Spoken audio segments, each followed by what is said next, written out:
Tell me everything. I am locked in. Tell me everything. Okay.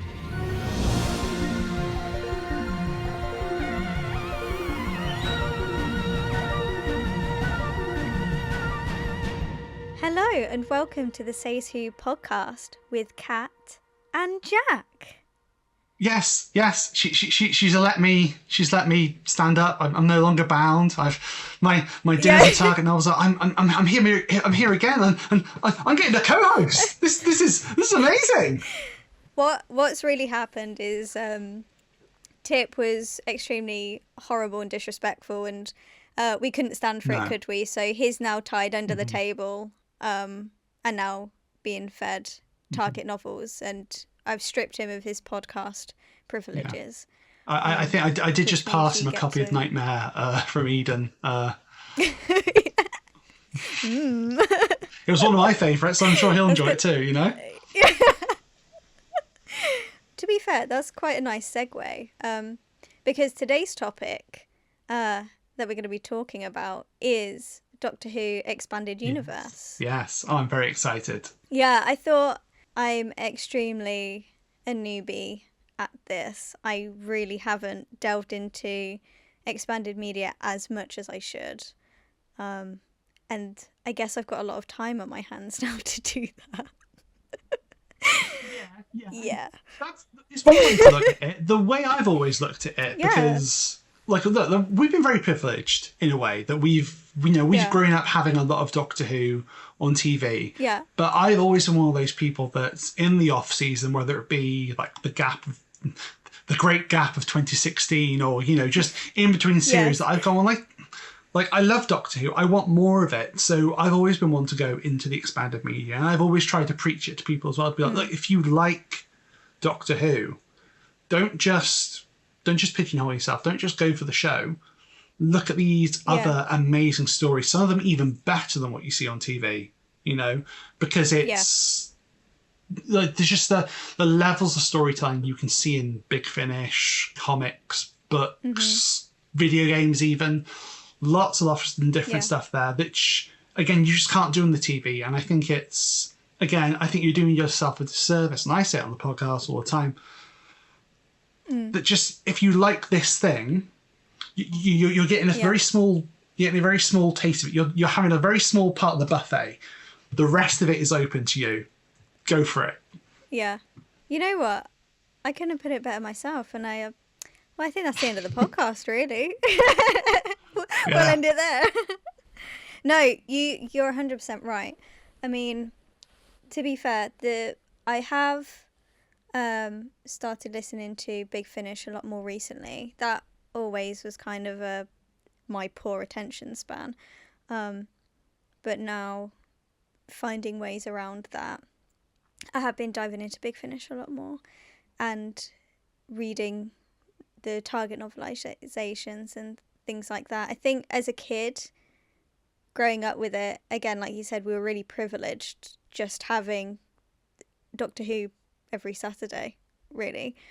And then because I was just always like dancing, training, that kind of thing, that took up my life. So I didn't really have time to do any of that, especially then going on to uni and stuff. So yeah, I don't think I fully understood or grasped the kind of importance of it really until really becoming like integrated into the fandom and like learning about so much that's out there and like starting to dip my toe into it and thinking, oh my god, I've been missing out so much. So yeah, tell me about your expanded journey. Thinking back to it, and it's literally just come to me now thinking about it as I'm looking at my new series adventure books on the shelf here. Yeah. They were my first entry into it because like Doctor Who came to me in a big way with, we're all rose babies in a way, aren't we? Let's face it. Of course, we're all rose so babies, like I remember absolutely. that coming out, and then the books coming out and being like, okay. So I remember picking up like my very first Doctor Who expanded book ever, I think it's called The Clockwise Man, which is Nina Rose. Yes, I had that. I remember just not being able to put it down. This is just more of what I loved. This is the dynamic between them here. And I think that's what a lot of EU writers do really well, is they pick up from the show and they get the relationship really, really well, which is, it's wonderful that we have series 1, but we only have 13 episodes of A Ninth Doctor and Rose. And as beautiful and perfect as they are, I'm a greedy man. I want more of that.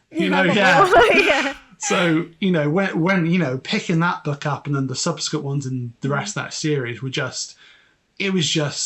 I was a kid in the candy store. I really was just going like, I want more of this. I want more of this. Give me my... Some would say that you were the candy man. Well, I mean, I can never make that claim, but, if you rang me on the phone, Kat, I would go, Candyman!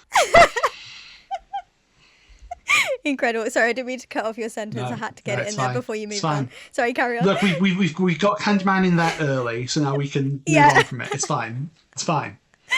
No, yeah, so then I remember then, like I said, like a new series of adventures then, like through Tennant as well. I did drop off a bit during Matt Smith. I have since gone back and got a bunch of them there. Like I've got just about all of them. I think I missed a couple of the Capaldi ones and a couple of the Jodie Whittaker ones, but apart from that, I've got most on the shelf there. Most of them unread, but one day, You'll get around to it. Yeah, I'll get around to it. Like, I really remember loving stuff like The Stone Rose is one I absolutely adore. Rose, The Price of Paradise was my favourite. For I don't know what, because I was at my friend's and her mum came to me and was like, oh, we've just been gifted a load of these Doctor Who books. I know you love Doctor Who. Would you like them? And I was like, yeah. And it was literally the entire collection in a massive box. So that was my first introduction. So I remember this is going to make me look really stupid, to be honest. It's my brain. If you don't tell me something exists, I don't know it exists, if that makes sense.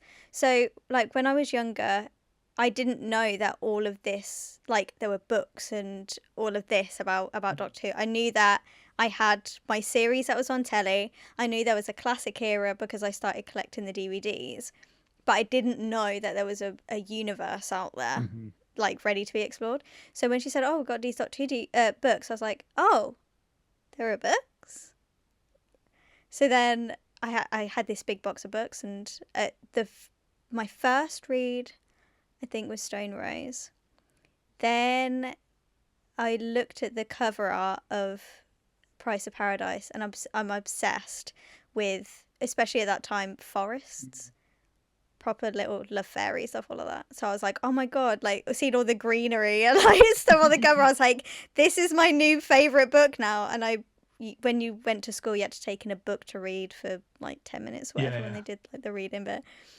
So those were my books that I would take in. So that was like my first introduction, and then I didn't really explore anything after that because I didn't know there was stuff after that. The way I think of it is like it's the Doctor Who iceberg goes so deep. Like you have the show and the spin-offs and all that stuff, and you have the little you have the Infinite Quest and Dreamland, those little things that sort of going slightly a bit lower, and then you get lower and lower. You get the books, the comics, Big Finish, obscure BBC audios, and then eventually you wind up in the darkest realms of the TARDIS wiki, where you're just seeing why am I reading this, and why can I not stop reading this? Yeah. See, I wanted to find all of the Auton things possible that were out there, and so I was Googling and went down a bit of a rabbit hole. And then I saw one, I put it in the Discord and was like, why can't I find this? I can't remember what it's actually called, but there was like an Auton story that sounded really, really interesting. And I've forgotten their name, which is going to sound ridiculous when I follow it with, they're one of my favourite writers. Who wrote Please Spare Parts? It begins with a K. Something Platt. Mark Platt. Doesn't begin with a K. But there was a K in there. There's a K at the end. No, it's a C, but it's fine. But it's all right. Curly K and Dick and K. It's fine. It's fine. Yeah, it's fine. Yeah, I'm pretty sure it was Markiplier. Anyway, it was by them, and I was like, oh my god, sorry, like one of my favourite writers ever has written an Auton story. What do you mean? But then I couldn't find it anywhere. And I was like, hello, anyone, can you help me find this? And it just doesn't exist. And I feel like that was like the biggest, I don't know if the expression is correct, but like, you know, when you rip the carpet away from someone, is that what the expression Was is? it just the TARDIS wiki gaslighting you? Was it just being like... It was, to be fair, it wasn't TARDIS wiki. So I probably should have fact checked with TARDIS wiki, but some website was gaslighting me, Okay. and I got really sad. But I am... Anyone who's listening, if you know of anything Auton related, please comment below, because I am on my Auton quest to just consume everything Auton possible. I can't remember why I said that. EU, isn't it? You know, EU, yeah, sure. You know, EU, you know. I feel like there was going to be a comma at the end of this, like in the sentence for me to ask you a question, but I completely forgot. So should we get started with the... I'd love to. Again, it's such a passion I have with Doctor Who. It's yeah, please. Right, I'll let you go first. Our newest co-host. Okay, yeah. Well, shut up, Tip. Be quiet down there. Yeah, be quiet. Well, I mean, obviously, talk about new series of adventures there. I guess I could probably segue into is what is probably my all-time favourite Doctor Who book, and it comes from that series of adventures. It's called Touched by an Angel by Jonathan Morris. Okay. Which is an 11th Doctor, Amy and Rory story. Can you guess what villain it faces? What they face in it, Kat? Let me think. I don't know. Is it the Weeping Angels? It is the Weeping Angels. Yes, yeah. Oh my god! But what's really lovely about this story is it's so personal. It's so beautiful because it's imagine in your mind a Richard Curtis movie. Other Love Actually or About Time, something like, basically, it's another Vincent and the Doctor is what I'm going to say here. Oh, okay. Right, okay. Where in the story, the Doctor, Amy and Rory are essentially side characters, okay? Okay. You follow a man through his journey through time. You learn at the very start of the story, his wife dies very tragically in a car accident, but the figure of an angel is coming towards her as this happens, and you follow the story as he is sent back in time and keeps interacting with the Doctor, Amy and Rory as they go through trying to find him. I won't spoil it, but it's such a beautiful human story.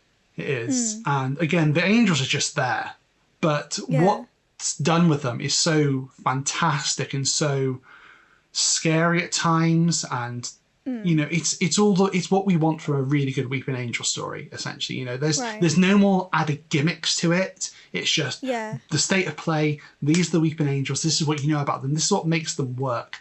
But again, even them, they're there as that looming threat. You actually follow this character who I can't remember the name of it right now. I don't want to go into too much. I don't want to spoil too much. You follow him and his journey through this.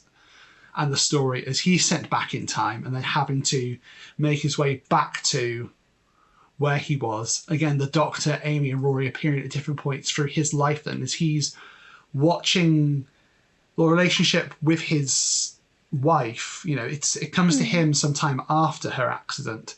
It's him watching his younger self and his wife and their relationship build and all the different points in their lives with the angels watching as well. Yeah. And it's just, again, it's, I cried so much reading that book. Yeah. And because, again, it just felt like such a human story. I met Jonathan Morris at the BFI and said to him just how much I loved it one time. And I said I said to him, like, it's essentially, in my mind, it's like a Richard Curtis movie, like About Time, but Doctor Who, and he was really, touched by that. He was like, so that was really, really lovely. Yeah. So, that's... You were the angel. Well, hey, the image of Jack Alexander doesn't itself become an image of Jack Alexander, yes.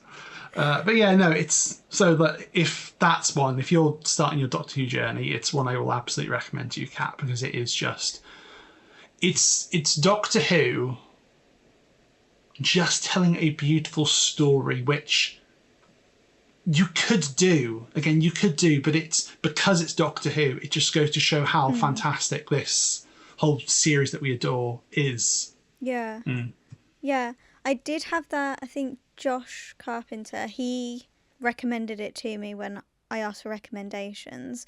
The title I recognise, and they also said like how incredible a story it is. I also opened up the question of favourite expanded media on Twitter as well, and a lot of people said Touched by an Angel as well. That was a very common one. I haven't looked into any of the 11th or 12th Doctor New Adventures stories before, but maybe I start off with that one and then it's definitely one you can just pick up and think, oh, this happens start of series 6 or towards somewhere in series 5, but it's just so strong, and it's, if you read it and don't cry, then there's something wrong with me. What I do really like from like stories that I have read before, I really like it when in Doctor Who books it's just a kind of one-off standalone story which you could absolutely, and not anybody could do it because that's not what I mean, but when you could read it and it doesn't feel like a Doctor Who story, and then you add in the characters and you season the Who-ness into it, and then it just feels like a really well-rounded Doctor. And that also opens it up to people who maybe aren't like even the biggest Doctor Who fans. Have watched it, they're not like a die-hard fan, but they just fancy picking up something to read or something to listen to. It's just another fix of their favourite Doctor. It's like classic Who in a way, how you would, like a lot of us, coming into classic Who, essentially just cherry-picked stories here and there, didn't we? It's very much like that, because you don't have to worry about a series arc or character development. You can just go, okay, this is a snapshot of this moment in the show. Let's see this story which happens in that time there. Yeah, absolutely. Oh, God. I'd love to go back and experience classic Who all over again. Oh, can you just imagine? Because the way that I was introduced... Sorry, segue real quickly, and then we'll get back to it. The way that I experienced classic Who, I also expected this of us, that we'd just kind of just reminisce on Doctor Who as well. I remember going into Asda, and they used to sell... when the classic Who DVD started coming out, like the grey design ones, I don't know if they have a certain name, they were selling those in Asda, and my dad was like, yeah, you can buy one, like, what one do you fancy going for? And he was expecting that I'd pick just like a Doctor, like 10th Doctor one or whatever, and I was like, oh, I want to try that one. And he was like, oh, that's a classic one, like that's a really old one, are you sure you want to go for that? And I was like, yeah. I think, was it Planet of the Spiders? I can't, or Planet of the Spiders might have been the second one. I remember it being a classic one anyway, and that was how I would select my classic Doctor Who watches. Just go into Asda, see what they've got, pick up a classic Who DVD, and away I went with some salted popcorn and a dream, Yeah. I was very similar, but it was W.H. Smith's for me. Like I remember the Christmas of 2005 getting just about every classic Who Dalek story that was out at that time. So again, we're going off a tangent here, but I've got to say it, okay? Genesis of the Daleks, the DVD of that didn't come out until just before Series 2. So I remember getting out on a trip up in South Shields, where my dad is from, going into the various stores, getting the Genesis of the Daleks DVD, and then picking up the Radio Times with the fold-out Tennant, Billy, Elizabeth Sladen cover on the Radio Times for Series 2, and being like... so excited. And so, and luckily I had a Paul DVD player with me as well. So the second we got back to the hotel, I was like, bye, Genesis of the Daleks. Genesis all 6 of the Daleks episodes in a row. I remember when I learnt about the War Games for the first time, and I sat and watched all 10 episodes back to back. Man, that was an experience. Well, how long would I have been sat in front of the telly for? I It was like half of my day. Yeah, it's a long time, 10 episodes, It's isn't a it? long... 10 episodes, 25 minutes, so it's like, yeah, a long 250 time. minutes, essentially, give or take, All I'm saying is if when they do the season 7 collection set, if they show the war games, look, I'll show it for the drinks after. As much as I love it, I can't sit there. Why? Come on. You do it. You do it. I probably would do it. Just to be a part of it, you'd do it. Just the FOMO would kill me if I didn't. Yeah. Exactly. Exactly. Yeah. That would be incredible. I wonder if they'd do breaks. They'd have to. Yeah, they would have to. Yeah, I'm sure they would. Like they do. I don't know. God, maybe they would. Who knows? Yeah. I think it's unlikely that it would happen anyway. Mm-hmm. Mm-hmm. Yeah, they'd probably go for another one, wouldn't they? But Yeah.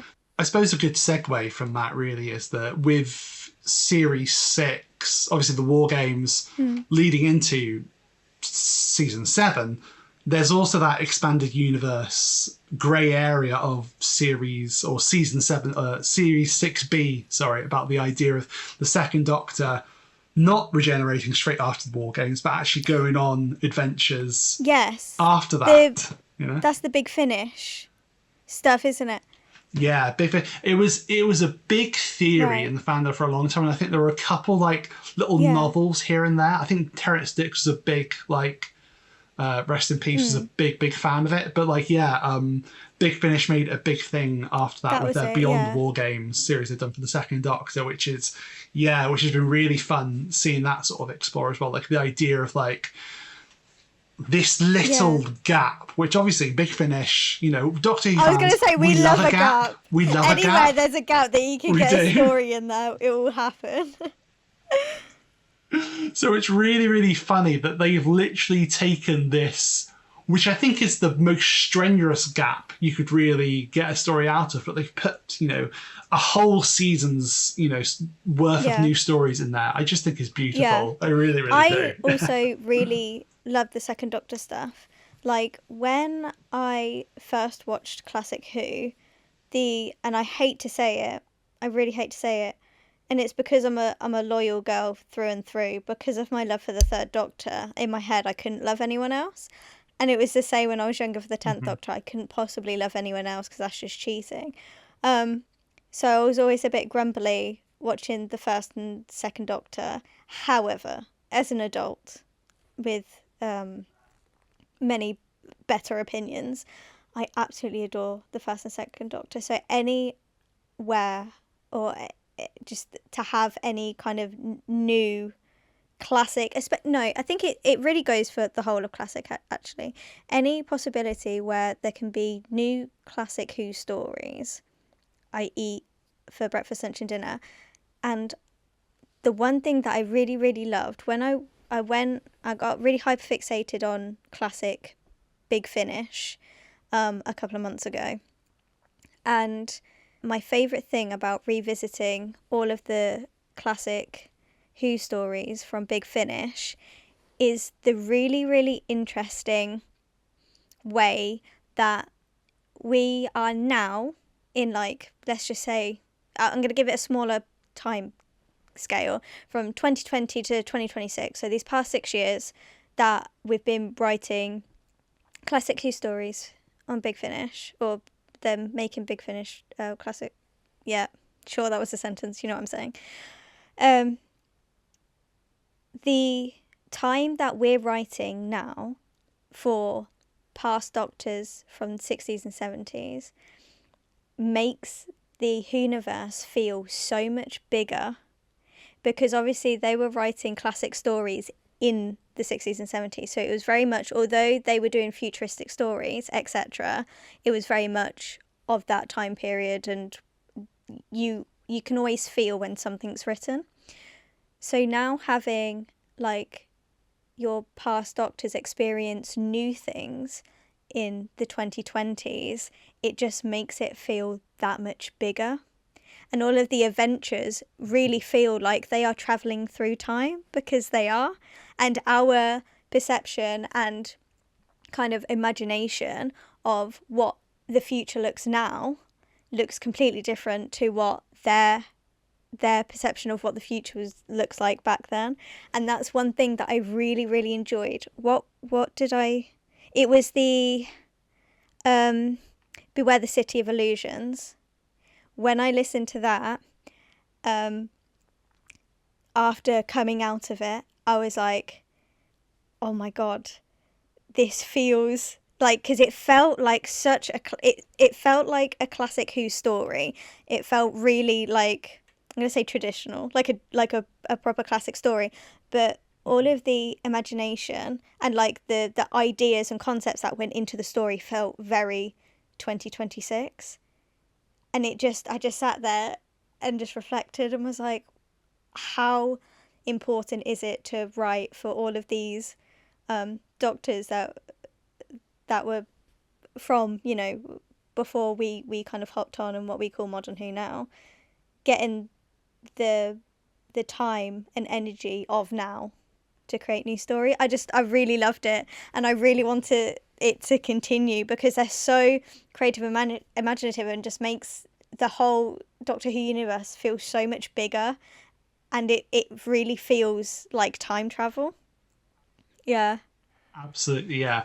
My big criticisms for a lot of different universes and IPs at the minute is that their universes can feel like a street, you know, where it's like I walk down the Star Wars road and I bump into Luke Skywalker, and I bump into Boba Fett, you know, like I just bump into them as I'm walking down the street. Whereas I want a universe to feel big, expansive, and lived in, and I think that's what Big Finish do really, really well. Is that and like you're talking about, you know, like you say there, we're getting new stories from doctors that are 60 years old, 50 years old, you know, who are not with us anymore, and we're getting it from through a modern lens. So we're seeing character arcs that we wouldn't have seen in, you know, classic Who. We're seeing story beats that would not have happened, you know, back then as well, you know, just because of how the show was done. You can see the format being changed with as well. Like, you know, classic Who was done, let's say it was 4 episodes of 25 minutes each.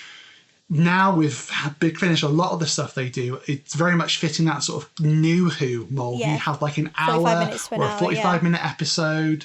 Yeah, it's, you know, which is really, really interesting to see. Oh, this is classic Who done like this. But I do love it when they also stick to it. Like a lot of Big Finish early days were 4 episode, 25 minutes. You know, Spare Parts was like that. You know, Signs of Time was as well the very first one. They've stuck to that mold. It's really lovely seeing them experiment with it now and do different things. And I think, you know, runtime can be something which can hold back a Doctor Who story. Massively. A lot on TV. It's really lovely to see them go, okay, let's just see how long this story it takes to tell. 100%. There's 2 things in there that you said that I want to talk about in relation to expanded universe stuff as well. But while we were on the topic of Big Finish, I'll pop this one in here. One of my recommendations would be for people who are starting out in Big Finish and want something different would be to check out the Dalek Empire stuff, and the Cybermen collection. When you said about Big Finish's like potential in their stories, and them experimenting, I really think that these two, they've done a lot of experimental stuff for Big Finish, but I'm highlighting these because they are stories that are Doctor Who stories, but without the Doctor. And that's another thing that makes the Doctor Who universe feel so big and expanded, because we're listening to stories and other people within this Doctor Who universe that we don't know, we've never met before, but we're watching them encounter the Daleks and Cybermen without the Doctor being there. So it's just a snippet of something that's going on in the universe with some of our favourite Doctor Who aliens, and there's no one to come and save them, necessarily. It's just kind of a matter of fact of what's happening, and it does 2 things. It creates some really interesting stories that make you go, oh my God.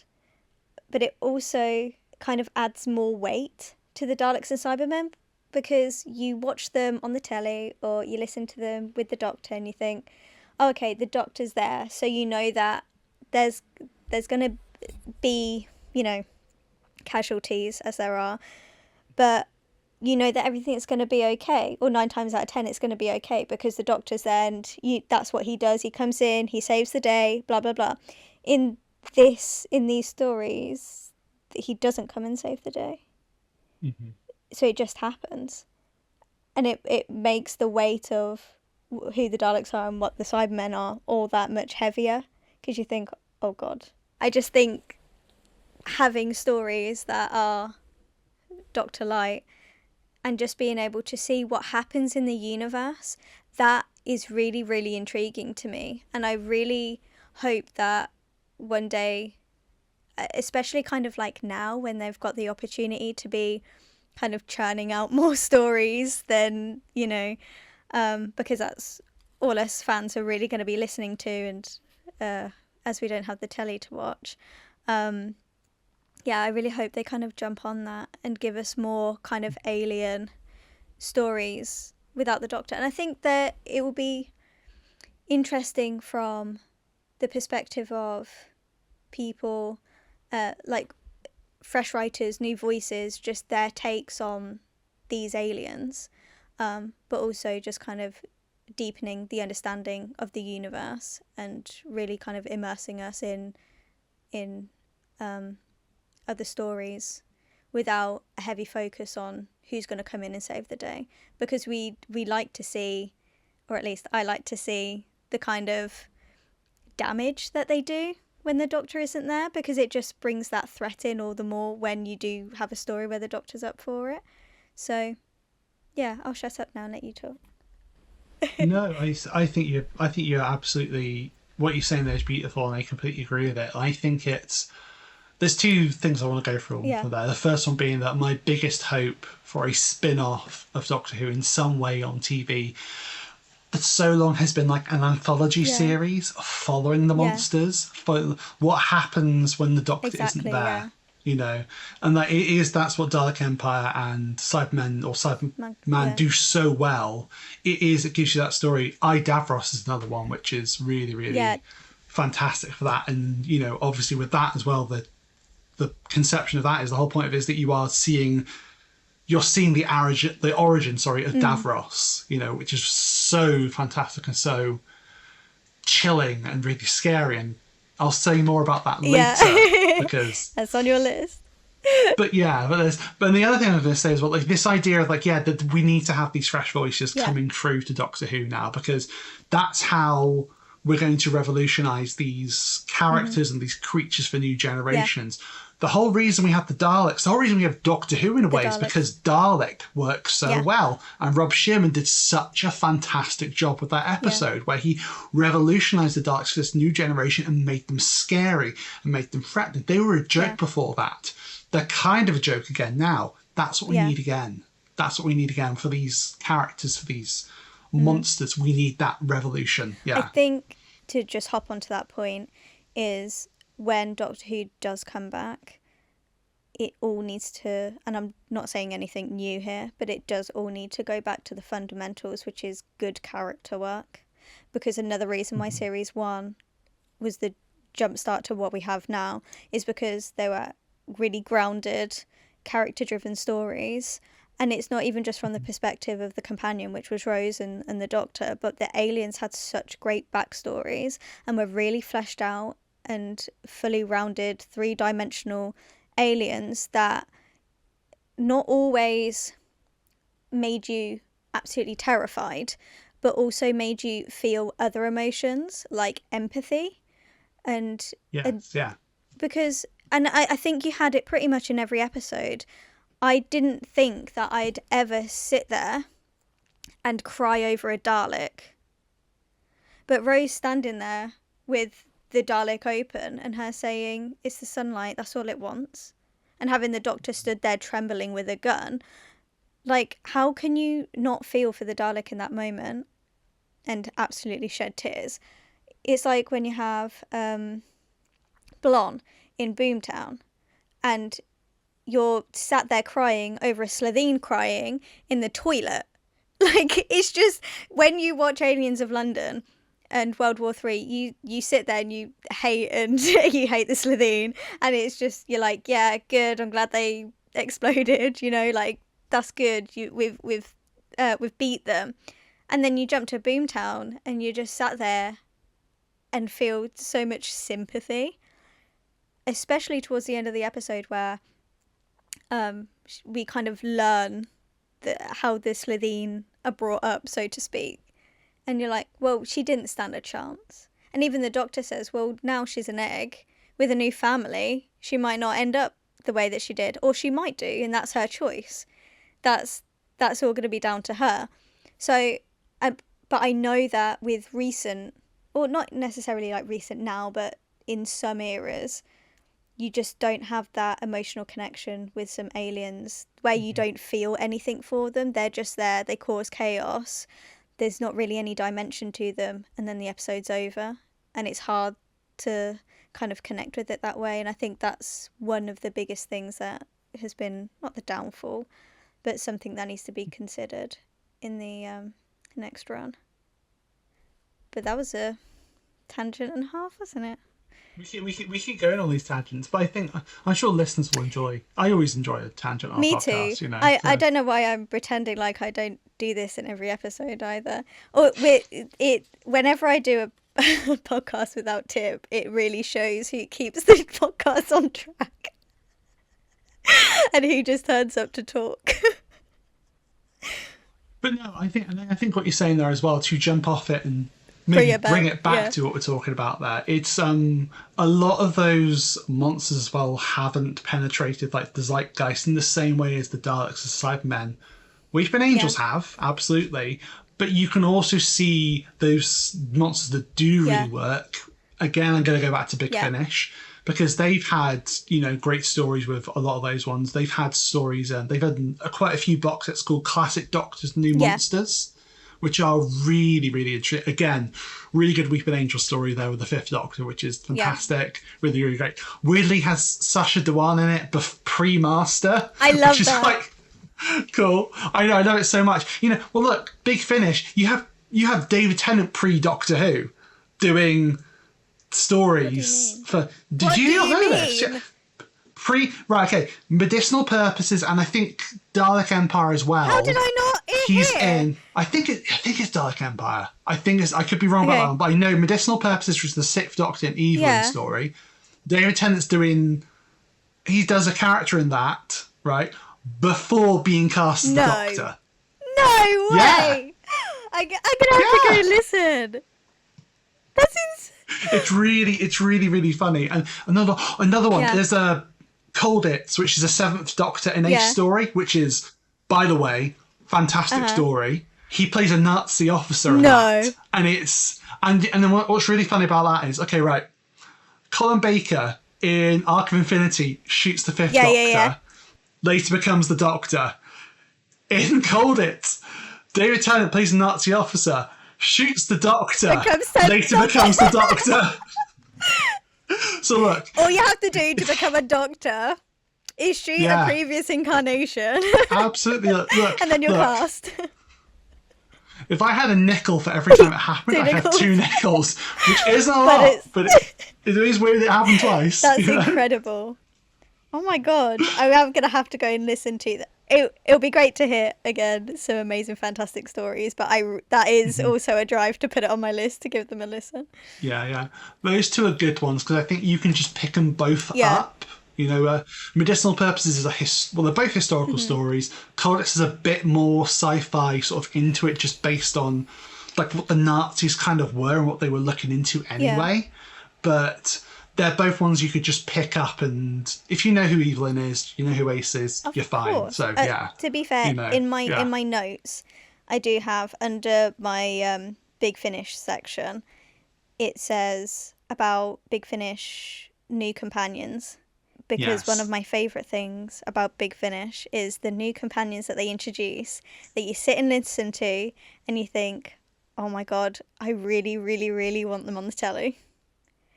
Like, that's one of the bittersweet things. Like, Charlie, She's my favourite Big Finish companion. Like, it will take a lot to top her. Edith. I always call her Edith. Evelyn. I don't know what it is. We do Tiff and I also check it out on our Patreon. We do 8-track. And whenever I've spoken about Evelyn on that, I always call her Edith, and I don't know why. Just in my head, she's Edith for some reason. It's like why the monk is the time meddler to you. It is. It's like the time meddler. I'm always like, yeah, the time meddler. No, it's the monk. But it's not. Go away, it's not. Yeah, again, someone who I really wish I could see on the telly, because I think that she would be absolutely amazing. So many incredible companions that I would really, really like to see on the telly. My favourite companion of all time is from Big Finish. It is, and it's Safia Ingar's amazing portrayal of Valerie D. Lockwood from the 11th Doctor Chronicles, which... It's expanded media, it's EU. It is my favourite run of Doctor Who stories ever. That is my series of Doctor Who. Series 7V, as they've called it, which is 11th Doctor Chronicles box sets 3 to 6. So 3, 4, 5 and 6. That is my era of Doctor Who. It's Jacob Dubman playing the 11th Doctor, and it is so fantastic. Valerie, who is a cyborg, who's basically if the Doctor had a superhero as a companion. Yeah. She is badass. She's so fantastic. The stories they do, like the whole mystery they have around that story and how it so perfectly slots into a gap again. Yeah, love a gap. It was one of those ones which people were sort of hesitant to check out at the start because they were like, well, it's not actually Matt Smith for a start, and it's not a TV companion. So they were like, oh, and I have to admit, I was one of those people. We then had Alfie Shaw come on an awful lot of running, and he sold it to me. You can literally hear me in the recording. I say to him, yeah, I don't usually do this, but as you were talking, I went and bought the entire series because you sold it to me so That's good. Incredible.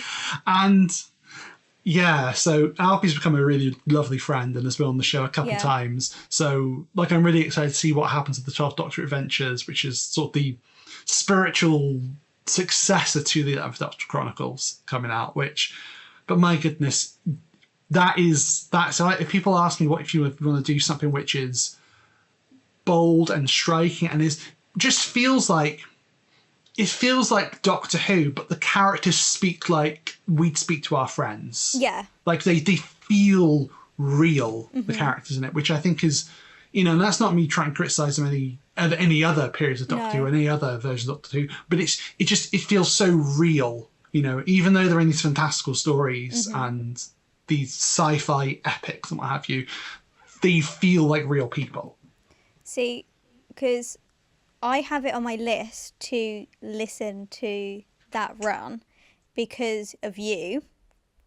Because I think maybe every time we've had a conversation, you've spoken about it at least once, if not a lot of times, like during our conversations. So that was on my list to watch. Because you talk about it so highly, and I've seen a lot of other people review it really well as well.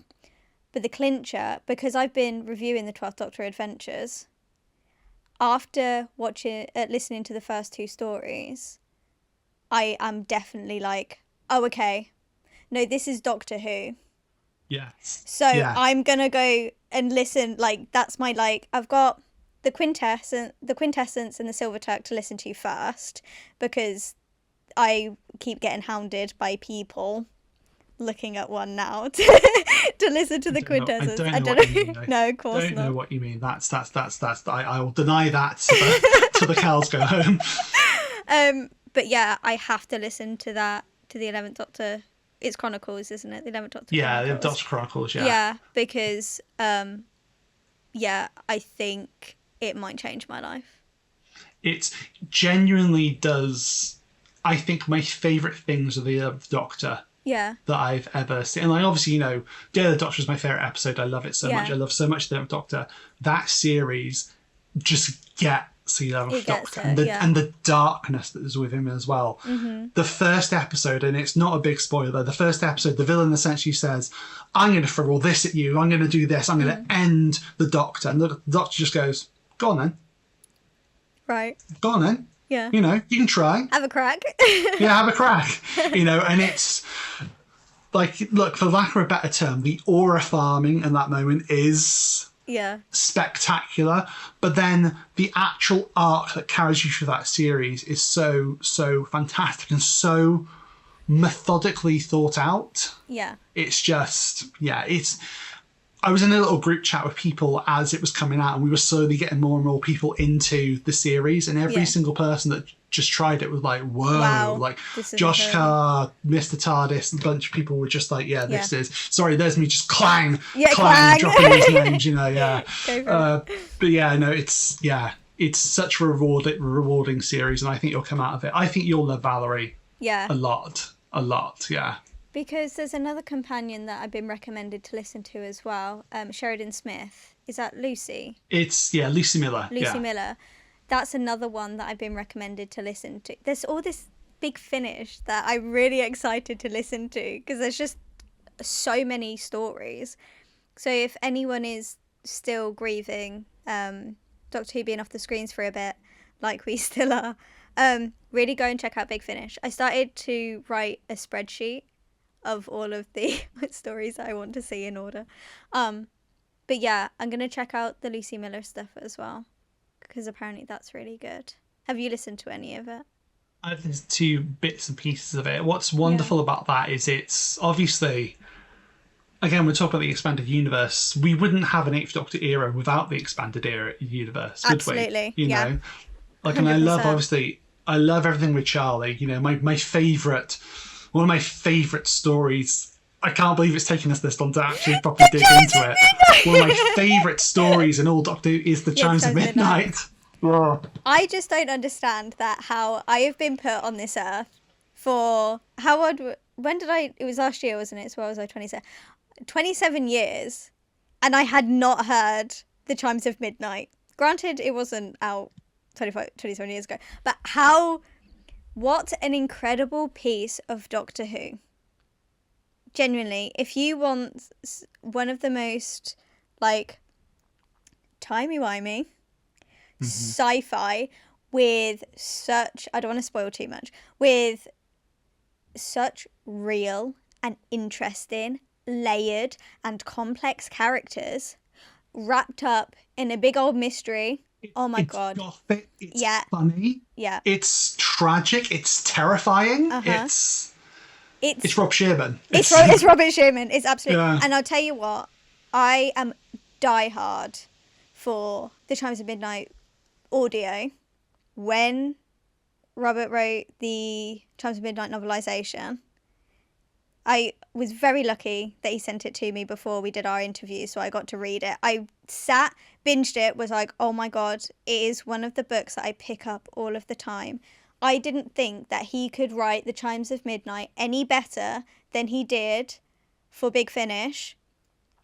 It's not that I prefer it, but because he isn't restricted by runtime, there are so many like added details.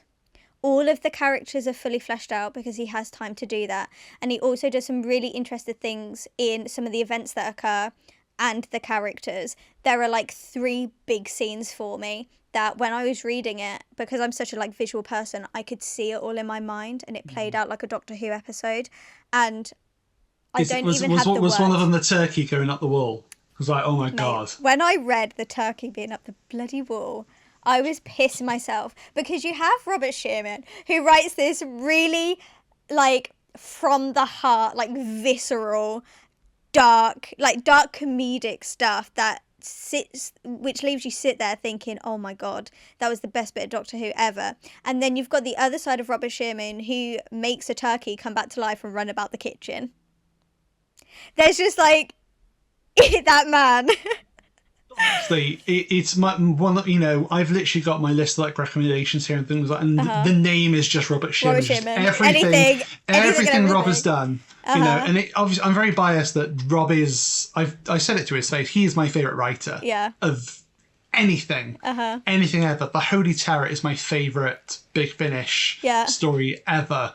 Just not because you have the conceit of the Doctor's companion being a penguin. I was going to say Frobisher. Shape-shifting penguin, Frobisher. Love Frobisher. But it's just the humour in that story, how you get to part 4 and the humour just drops and it's suddenly the most terrifying audio you've ever heard in your life. Yeah. Yeah. That man is just... the thing is, because he grew up... I think, he's fantastic anyway, and you should definitely read any of his short stories and things that he's published, because absolutely incredible. But I think because of him growing up as a diehard Classic Who fan, and then him writing all of his like novelisations of episodes and stuff when he was a kid, just fully understanding and grasping what Doctor Who is, plus his talent, plus him as a person and his comedy. He's just, when you speak to him, he's just such a lovely person, and you can sit and have the most pleasurable conversations with that man. He's wonderful. So like all of that put together, one of the best Who writers out there. Yeah, absolutely. 100%. And I will always say, if ever and whenever he comes back to, because I feel like it's a more whenever with Rob. I feel like he's always going to be tempted to sort of poke his head back over the fence and give a go with new Doctor Who stuff. But, if he does, I just think it's wonderful. And I'm someone who absolutely champions there needing to be a new generation of writers taking on the show. And I made the joke that the new Fitzroy pub is the BFI bar. And, that's, it needs to be the people that grew up with the revival of Doctor Who now taking over it. I'm like, yes, Rob can stay. Rob can always stay. Rob can stay. Please, he can come back as well. That's fine, Rob can always come back. Yeah. To be fair, a nice segue. One of my expanded media things that I have delved into, and it is because of Rob, when we were doing our classic Who watch, at the same time we'd also do the comics. So one of my... I can already see you laughing. One of my biggest loves, and I'm obsessed with it, and I will explain why, are the First Doctor comics. You love John and Gillian, don't you? John, right, this little bastard. The thing is, okay, right, I will preface this. I'm not one to be, I'm not one to normally be like, this is okay for what I'm about to say. Normally I'm like, okay, well, you shouldn't write like this anyway.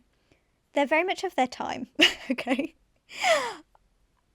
I don't care what that time is. Normally I'm like, no, that's bad. However, I'm lenient on these. They are very much of their time, where poor Gillian, she is, let's say, the damsel in distress in every single comic. If she gets a line of dialogue that isn't, that's a win. Okay? She normally gets screams or Doctor! Exclamation mark, because she's just been taken by a klepton parasite, or she's just been captured by this little woolly mammoth looking creature, which is absolutely adorable. Anyway, First Doctor comics, they also they do every Doctor, but I've only dipped my toes into the First and Second Doctor at the moment because of time. But the things that I really, really love about these comics are even though they're probably 6 pages long, they're not very long comics at all. Comics aren't really that long, but even though they're very short, some of the stories in there, and I'll list down my favourites, have such potential that I really wish someone will adapt into a Big Finish or one of the new TV episodes in the future, because although some of them are very much of their time, which you'd have to kind of cut and modernise and make sure that they're suitable for viewers and not saying some messages, the concepts and ideas in them are really, really interesting and something that you could really expand on. and kind of mold into like a full run story. Have you seen any? Have you read any? I've seen a few from one of my favourite sort of Doctor Who series is Broke Canon, which my friend Davis does, Yeah. delving into all those things. So I've seen things like the second Doctor running for Prime Minister, Right. and like the original way that the regeneration happened was that I think he was like kidnapped by scarecrows or something that dragged him into the TARDIS, and then that made him regenerate into John Pertwee, like because he escaped Right. after the War Games or something. I think that's what it is. I'm not And there yet, so I can't wait to read that one. yeah, they're really cool stuff. It's really lovely. I think it was really funny as well that you were saying about how Gillian might get a line of dialogue and what you have there. John gets a gun, obviously. John gets a gun. You know, We've done I mentioned this on a podcast before. I can't remember what one it was. I think it was our tier list, link below, of ranking companions, and that was on there. He does. They literally go, oh, the Doctor can't have a gun. We'll give it to his grandson. Yeah, to this child. To their child. And he is a child. They do write him more mature. Not saying that's okay, by the way. But I think he is like between like 10 and 13, I think. Yeah, and he's young. He's like, okay, I'll just carry a gun, and points them at everyone. Like there's a pirate one, which isn't my favourite. And he's like pointing a gun at him. And I'm like, okay, how about we don't shoot him? Mm-hmm. How about we don't do that? But my favourites, I've got a list of my favourites that I think you should check out. If you haven't, I'll send you links and stuff. But anyone listening, you should really check out. They are very cat. You know what I like. These are very cat. The first one is Challenge of the Piper. This, shocker for the genre that I want it to be, this made into like a dark psychological horror would be absolutely great. Basically, it's like the Pied Piper takes the children from a town. So the Doctor, Gillian and John go off on an adventure to come and get them back. And he goes, okay, well, Doctor, you have to pass these 3 tests. And if you pass these 3 tests, you get the kids back. And he's like, okay. And the thing that I really, really, really, really, really, really, really, really love about this comic are the tests. The Doctor, and this is what we find sometimes with Modern Who, how the Doctor can get out of things very easy with his sonic screwdriver. Not in here, because we don't have sonic. So the Doctor uses, like, he's got this, it's brilliant. He's got like this, like satchel bag suitcase thing, which of course has everything he could ever need and more. But every test that he's given, there is something sciencey and First Doctor cheeky that he can use to get out of the situation and beat the Piper. But they're so creative. Like, I was reading it, I was like, I would never have thought of that in a million years. I'm not going to spoil it because I want you to go and read it. But I would never have thought of doing something like that. It's so good. But genuinely, some of the tests that he's put through, like, you kind of do feel like Gillian and John without the gun and screaming for a second, because you're like, oh my God, is he going to be able to do this? And when the Piper like tries to trick him and things like that, you are kind of on the edge of your seat, and you like want to scroll on and try and get to the end to figure out how it happens. Really, really good comic. It's one of the longer ones, which it needs, which is great. I'd definitely go and check that out. We also have the Galaxy games, which is, I spoke about this on the podcast I think before. Again, really creative, and it's not even Doctor focused. This is more John focused, so we're surprised that I actually really like it. But I like it more because he's put in this situation where you have to win the Galaxy games, and then you're like, your planet is like the best planet in the world, woo! So you like do it on like behalf of your planet. So he's like, oh well, old man, you're not going to be able to run this track, because it's like, it literally is it's a game like the Olympics, right? So it's like, well, clearly you can't do it, old man. Gillian, you're a woman, so not even going to go there. This is paraphrasing from my opinion. Just saying. Cat hates women. There you go. She said it. No, I didn't mean it like that. But basically, they're like, okay, yeah, John, you can do it. And the thing is, like, he doesn't have to. They're not in a situation where they're like, gun to your head, you've got to perform for your planet. They're just like, okay, well, obviously John's going to go and do it for the Earth. Sure. But because there's this planet that really want to win, they're like, oh, okay, well, we're just going to kill John because he's doing so well. And it's like, what am I reading? But it's really good. And like, he escapes death, unfortunately. And we do continue to have more comics with him. But just like, as like an idea of having something like that would be really interesting. Like, I'd really like to see how that played out with having like different situations of like people trying to like cheat and like get rid of their opponents and things because they kind of want this victory and this trophy and like the legacy of it and things like that.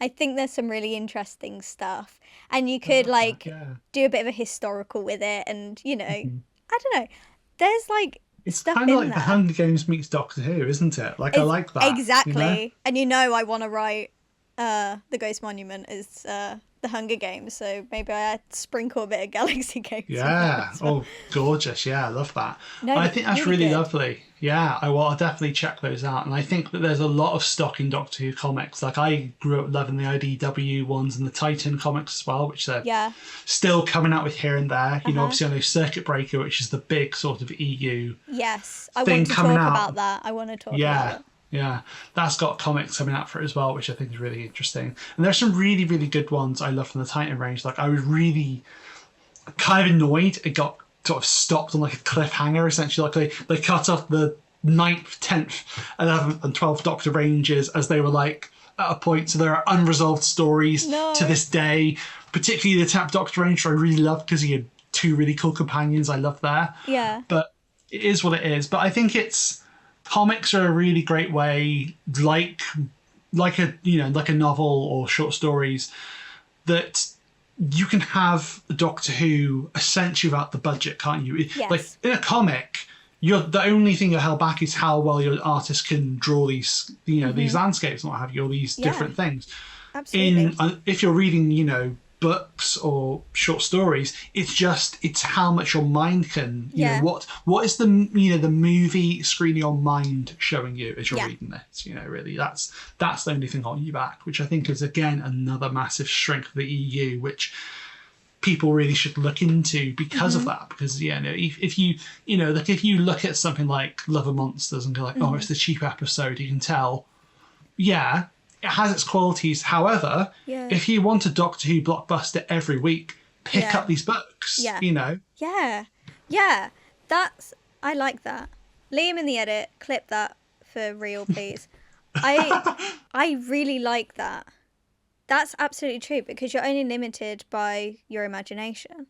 So if you want these big grand stories that are like full of character drama and you want these kind of like higher budget stories, although you can't watch them, you can absolutely read them and get the exact same feel. I love that. Like, if you want World Enough and Time of the Doctor Falls every week, you can have it. Just pick up a book. I really like that. That's great. Do you have any recommendations? I really love the Dave Rudden short story books that he's done over the past couple of years. Things like 10 Angels Weeping is a really good one, and the Winter Time Paradox as well is really, really good, where you just have these little snippets of Doctor Who stories. You have the Doctor and Davros meeting over several different Christmases, and turns out Davros really likes Christmas, actually, and you have Daleks fighting Krillitanes in that as well, which is really, really cool. Yeah, I know, that's up Liam Street, isn't it? I know. Yeah, absolutely. Yeah, so there's some really good ones in there. Beautiful Chaos is a Gary Russell 10th Doctor story book, that. which it's just beautiful. Made me cry again. You get the 50th anniversary revisions that he did for that one are fantastic, because you get the context of the end. You get the context of Journey's End put into it as well, which is Yeah. beautiful. Never fails to make me cry. But I guess I'm going to talk about the biggest Doctor Who Go on. blockbuster in my head. It's Scratchman. Yes. Yes, yes, yes. I love Scratchman so much. Mm-hmm. It's already a story which was being penned by Tom Baker and Ian Marter as they were making season 12. Mm-hmm. It's an idea which, could have happened, and it's been turned into this novel by Tom Baker, slightly ghostwritten by James Goss, I believe, as well. Yeah, but becomes this quintessential Fourth Doctor story about the Fourth Doctor essentially having to come to terms that he won't always be the Fourth Doctor. Yeah. And you have these beautiful moments of... The whole book is 2 parts. Right. The first part is this creepy body horror story of this base under siege, this little town, this little village that the Doctor, Sarah and Harry land at. And the second half literally taking place in hell. Oh, right, okay. And it gets weird and existential and trippy. You have different incarnations of the Doctor appearing here and there, and I don't want to say too much more about that, but it is a wild read. It is a fantastic read, and it's something which you can tell James Goss has gone into and added bits and peppered things here sort of retroactively to help with this story. But it's in my mind, again, it is essentially one of the quintessential, not just Fourth Doctor stories, Doctor Who stories. Yeah. It's something which I think everyone should read because it's so perfect. And it is, again, it's the Doctor coming to terms with the fact that they do change and they do have these different incarnations. So it's, and what those incarnations are and how they represent the Doctor in different ways. You essentially, again, you have the Doctor fighting in hell. Yeah. That's incredible. Mm-hmm. I'm very excited. I do have it ready to read when I go on holiday. I'm very excited. I think you will love it. Yeah. I really do. Well, it's been recommended to me multiple times, and I needed something to read by the pool. And I didn't want to take any of my New Adventure novels because I didn't want to get them ruined. Sure. So I've got this one. Not that I don't mind this one getting ruined, but I just really don't want my New Adventure novels getting ruined. So yeah, I have this one. I've had it sat on my collection shelf for about 2 weeks now, maybe 3, and I haven't been allowed to touch it because it's meant to be holiday purposes only, and I really, really want to just sink my teeth into it. I think you are going to get a lot out of it. As someone who I know, I know you're a horror girly, I know you like your dark and your existential, stories and your experimental stuff. I think you will really, really get a kick out of Scratchman. Yeah. So excited. I do have on my list the Target novelisations. Yeah. I haven't read many. I have to be honest. I like to pick up things from my collection shelf. It doesn't mean that I'm going to get to read them straight away because my attention span isn't very good. But I do have them ready for when my brain decides, actually, I'd quite like to maybe read something tonight. I really, really, really loved the Christmas Invasion. And I really, really, really love Rose. I listened to the Christmas Invasion on audio because I got a little thing come through my email. It's oh, you can download 1 free audio story. I was like, okay, Christmas Invasion. I want that one, please. That was incredible. I really, really enjoyed it. I think the things that I love about... and I have Dalek now. Liam got me it for my birthday. Because I haven't read the Dalek novelisation yet. I'm saying nothing. I love it so much. I love Dalek. Oh. If you want to say anything now, say it. It's just... What I love about the Target novels is it gives you... I would class them as EU because you get enough... You get a different perspective of the story, and you also get added details which aren't there, or maybe expanded upon. I think about the Rogue Target novelisation has a whole prequel and epilogue that isn't in the episode, which is really beautiful stuff. Yeah. And the Dalek one is fantastic again because you get backstory to all of the certain characters, and you understand motivations a bit more as well between the some of those side characters which come up, which is really, really wonderful. So yeah, I literally read that in one sitting. Oh really? Book. Yeah. Yeah. And there are some beautiful again, and Rob coming back to that almost 20 years after writing it the first time, getting to play with it and retroactively sprinkle in these little things from future stuff in the show. Incredible. Absolute cinema. This is why I have it on my expanded universe list, because I know technically it's about Doctor Who episodes, but because either it's from not the original writer of the episode, so you get a new voice, a new perspective, a new outlook on the episode, whether that be things that they think would be a great addition, something that was their interpretation of what it is, and then having the same writer, like I know Stephen Moffat's Day of the Doctor, which I've also read, I forgot to say, absolutely incredible. Does the episode's great anyway. It's kind of like Chimes, where the episodes are fantastic anyway, and more than happy to listen and watch them over and over again. But novelizations also do so much for it, and add so much to it. And I think you can always worry with how perfect that is. Let's say, they came out and said that Moffat was doing like a Heaven Sent book now.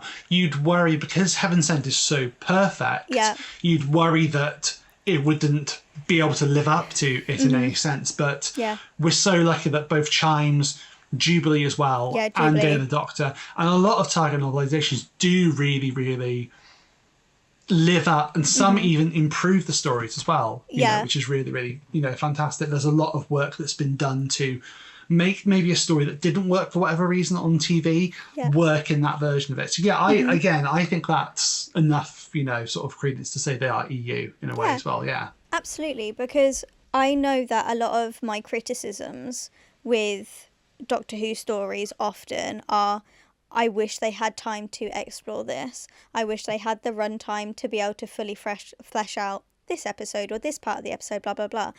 And the novelizations have the ability to go, don't worry, I've got this.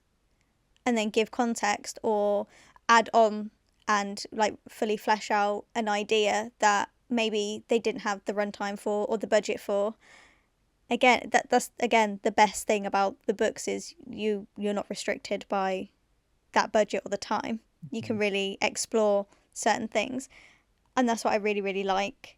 So I definitely thought, even though Target novels are technically, on screen, well, they are on-screen stories, there's enough in there to make them expanded universe. Go on, what other ones have you got for us? Well, I mean, what I was going to say, what we all love, or what we all clamour for on TV is a multi-Doctor story. We adore, 3 Doctors, 5 Doctors. 3 Doctors. Day of the Doctor, 2 Doctors. 2 Doctors is one of my favourite classic. I'm so glad. I love the 2 Doctors. So do but people don't like it, and I love it. Why? I've never heard anyone say they don't like it before.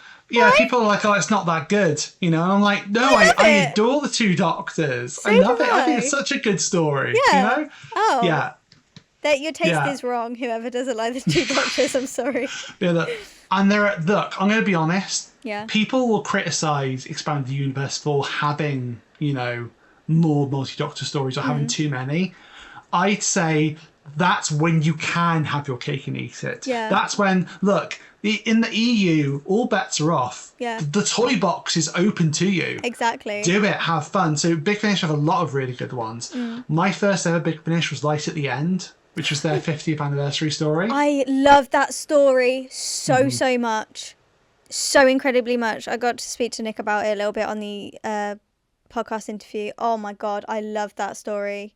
I think, sorry, I'm interrupting you, but I think the stories that we got for the 50th anniversary, both on screen and audio and story, fantastic. They really, really did it. Sorry, Carol. No, totally. I totally agree. And I think it's, it's such a fantastic story to introduce this new medium to people. Like Yeah. for me, picking that up and going, oh, okay, this one's great because it's got all. I've literally got it on my shelf there, signed by all the Doctors apart from Tom Baker. I'll find him one day and he'll sign it as well. Send it to him. I'll have to. Yeah, I'll have to. You know, so yeah. Not only does it so perfectly introduce all those Doctors and their ranges to people, Yeah. but, you know, it so perfectly introduces Big Finish as a concept as well. You know, you have one of the Doctor's biggest villains in the Master being in that story as well, which is so fantastically done. You have the different time periods, you have the Doctors team up, you have the Doctors bicker, you have them all come together at the end as well. It's so wonderful. It's... I adore it so much. I really, really do. And I think, again, it's if people were like, oh, what should be my first Big Finish? It's one I'd recommend straight away because Yeah. I love that. I think it's so great. I'm trying to think of other like multi-Doctor stuff. Do you know what? I'll give you ones now. Big Finish have got so many really good ones. Yeah, go on. So many really good. Out of Time, which is their series they did when the 10th Doctor meeting other Doctors, is really, really good. Yeah. You have the 10th Doctor meet the 4th Doctor in the first one, which is fantastic, beautiful. And what's really lovely about it, it's set in that time period between him sort of, you know, trying to get away from the Four Knocks, essentially. It's essentially him, you know, trying to get away from that and trying. So it's, you have a really, really beautiful story of him meeting these other Doctors. It's beautiful him meeting 4, 5. The 6th Doctor one is my personal favourite. It in Wink, which is fantastic. The 6th Doctor and the 10th Doctor meeting fighting the Weeping Angels. That's been recommended to me before as well. So good. Yeah. They do this. I don't want to spoil it, but they do this brilliant thing in the sound design in the very last minute of that story. Yeah. Which I don't want to spoil for anyone, but when you hear it, it's just like, oh my god, it's insane. And so I'm not going to spoil that. One which I think you will love is called Daughter of the Gods. Okay. Okay. Daughter of the Gods. Which is Big Finish doing that. What if there was a 5th anniversary Doctor Who story?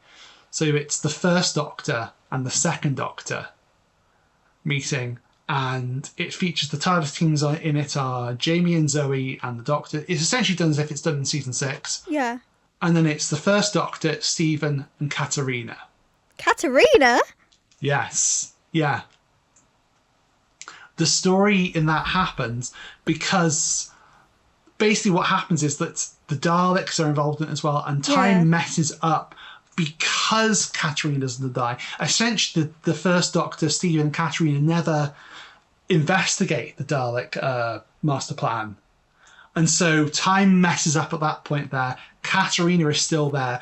So you have the 2nd Doctor then having to deal with the grief and the realisation of what's happened to Katarina. It's such a beautiful story. It's genuinely, you will love that one so much. It's beyond it just being like a fantastic multi-Doctor story. Yeah. You also again have that, you know, that context of years and years and years of coming back to this era and telling a story in it. It's beautiful. I absolutely wept listening to it. Yeah. Oh my god, that's so exciting.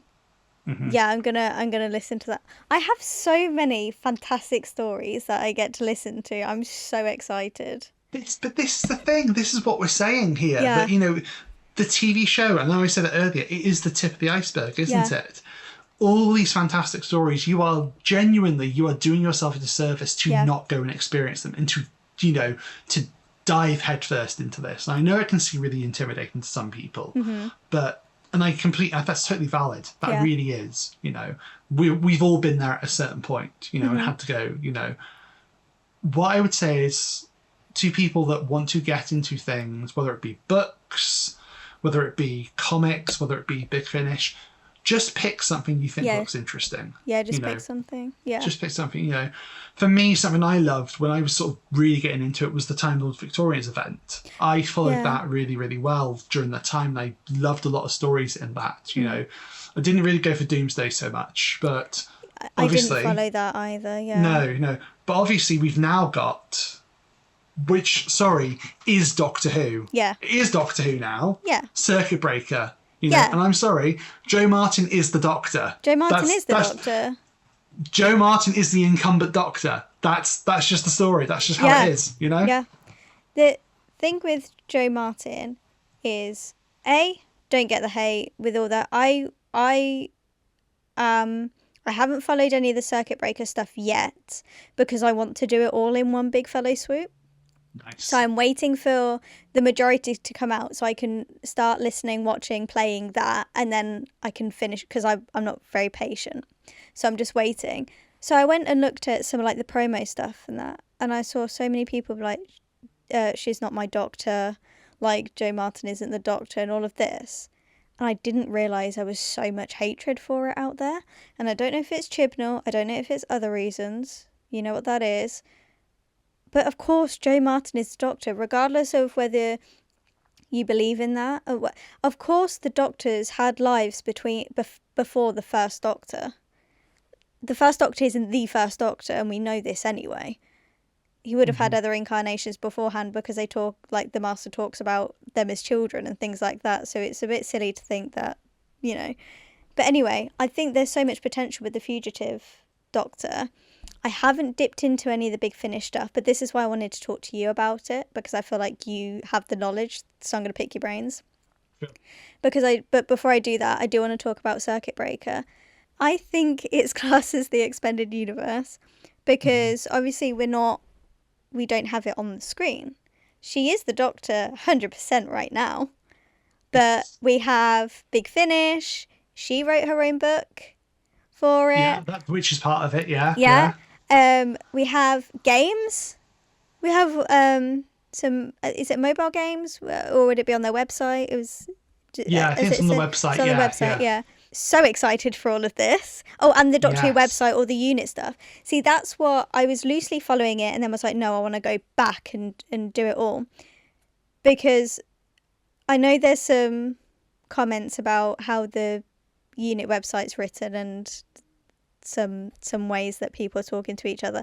But what an incredible piece of marketing for Circuit Breaker, right? Because some of the posts that I was seeing and some of like the storytelling through that, I thought, this is really exciting. This is a really clever way to get everyone amped up for like the big event. Have you been following it? Because I know that you posted that you're going to really dive into it. It's something I've been really excited for. I absolutely adored the Time Lords of Victorious event when they did that, just because a lot of people criticised that and said it was difficult to follow. Okay. But I never found that. But I think part of that comes from me growing up reading comic books a lot as a teen or what have you. So like if I was reading like Marvel, what have you, and they had like an event crossover, I'd know I'd have to go, right, I'm going to have to read these issues of Spider-Man, then these issues of the Avengers, then this of the Fantastic Four or something, or this of X-Men. I'd have to do that to get the whole view of the event, and I'd be fine with that. People didn't feel that they were getting the whole picture in different ways, which I can understand, but it was just a case of just going like, well, no, you don't have to get all of it. You can... Like, the book's the main part, but if you want the more context, you can do this, you can do this, you can do the Dalek escape room, you know, which is, I mean, how can anyone not like that? Right? How can anyone dislike a real life, you know, event you get to see there, which is also part of this big story? Yeah. You know? So, yeah, and with Circuit Breaker now, I'm really excited just to see just the breadth of the stories that they can tell within it, and I just think it's going to be... I've been a big fan of Joe Martin as the Doctor from day one. She instantly had me the second she walked out of that lighthouse. Yeah. And I was like, oh my God, this is something special here. And I think it's really, really lovely that we're getting to see her in this era now, which is going to be, it's her era. Yeah, 100%. Which is what she so deserves. You know, like, any way you look at it, John Hurt, the War Doctor, has had an era of Big Finish now anyway, with all this time. It's so lovely that, yes, we've got Joe Martin doing the Big Finish stuff. We've got the book, we've got BBC Audio, we've got other stuff there. They've been really, really clever how they've tied it into promoting Circuit Breaker, but whilst also doing it through like a nostalgia of Series 2 as well, like having all this stuff on the website being tied to Series 2, which then led into Circuit Breaker. They've even had stuff within that time back to the mobile game, which I told you about my first time on Says Who, The Lonely Assassins, which is the Weeping Angel mobile game, which ties into Circuit Breaker as well, sort of retroactively as well. Yes, is that the Weeping Angel side of it then? Interesting. So that's part of it. But then also you've got, I just think it's a really, really interesting time for Doctor Who, which obviously, yes, we haven't got the TV show, but I think this, if we're going to call it the Wilderness Years 2, I think it's just really interesting to see this sort of breadth and this creativity being put into this now. So, I'm really excited for Circuit Breaker and all the stuff behind it, I'm really excited too. The thing that I need to do a deep dive into, but I haven't done it yet, is the Fugitive Doctor, all of the expanded media around that, because I've always said, and will continue to say and petition for, I do think that J. Martin deserves on-screen stories. If we can't do it main show, which I don't think we'd be able to do, I would want it to be a spin-off. But give her flowers. Like, eight episodes, so like think kind of like Flux style, where we can like go from beginning to not end, because then that kind of cuts you off story wise, but even just a portion, just so that we could get really excited and be able to see her act and interact with different things on the screen. That's my biggest criticism of Once Upon a Time, and I'm a big fan of Flux. I love the series of Flux, I really, really do. My biggest criticism of that episode is that you have Jodie Whittaker playing the Fugitive Doctor essentially in that story, when really you could have just had J. Martin. You just had her, you know? And that, I think that's a bit of Chibnall just trying to throw everything within his run. He just kind of threw everything in. And I suppose, you have to also add into it, obviously, the constraints that are being made during lockdown and all that stuff, during COVID and what have you. But that's one thing that I will say about Chibnall, is he still gave us Doctor Who during a really, really tricky and tough time for everyone, especially for the industry. And he did make that happen. It's a bit clunky. It's not all the episodes that we wanted, like how many episodes and things. But I like Flux. I think the ending I'm not necessarily its biggest fan of, but the first 4 episodes I think I really enjoy, and I think that there is some of his strongest writing. Yeah, and there is a lot of fun to be had. Like, people will bash on the Vanquishers, and I know we're going on a tangent here again, and I'm really sorry to. No, it's fine. People will bash the Vanquishers. I'm sorry, you have a Sontaran in a little corner shop, scoffing all the chocolate. I'm gonna laugh at it. Okay. I'm gonna laugh. Listen, I'd say we're close. I'd say we're friends. I cannot stand that. I'm so sorry, right? I felt like we had War of the Sontarans, and I'm not a Sontaran girly. It's just like my issue with the Zygons. They're just not my cup of tea, alright? You know I've got beef with the Zygons. I sort of have beef with the Sontarans. You got previous, I've got I got previous with the Zygons. But when I saw War of the Sontarans, I was like, oh shit, this is good. Like, I'm excited, just like the visuals. And I think a Sontaran, there's something about a Sontaran being on a white horse in that, like, oh yeah, that with that like dark, dusky backdrop of war on a wasteland. There's just something about that I'm like, that's how I see a Sontaran. Like, that's it. And coming from Chibnall, I was like, let's go. This is it. Well done, Chibbers. And then we get to that part in the Vanquishers, and I'm like, why? Why have you got him scoffing chocolate? It's one bit, and it's funny, Kat. It's funny. And look, I get it. I really do. But here's one I want from the expanded universe. Where's Vinda? What's Vinda up to? I love Vinda. I love Vinda. I love Vinda so much. Yeah. I want the new Adventures of Vinda. Yeah, please. me too. You know? Me too. I was really sad that, and it's also something, I don't know if Big Finish has done anything. Have Big Finish done anything? They're missing out. Because, say what you want about who Vinda was supposed to be, whatever, Vinda's great.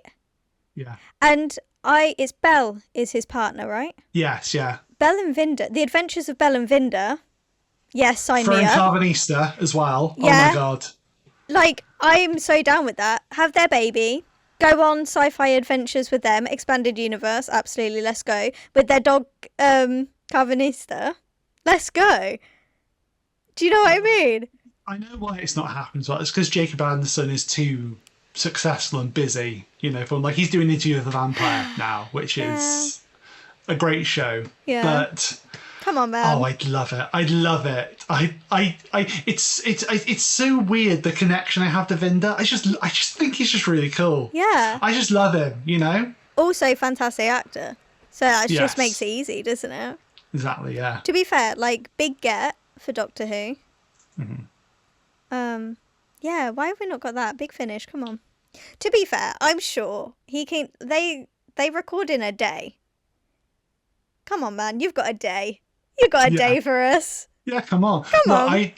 All I'm saying is, would I like him to be the new Captain Jack Harkness? Yes. I probably would. You know? Captain Who? Yeah. But, sorry, jumping back, because tangents are a thing.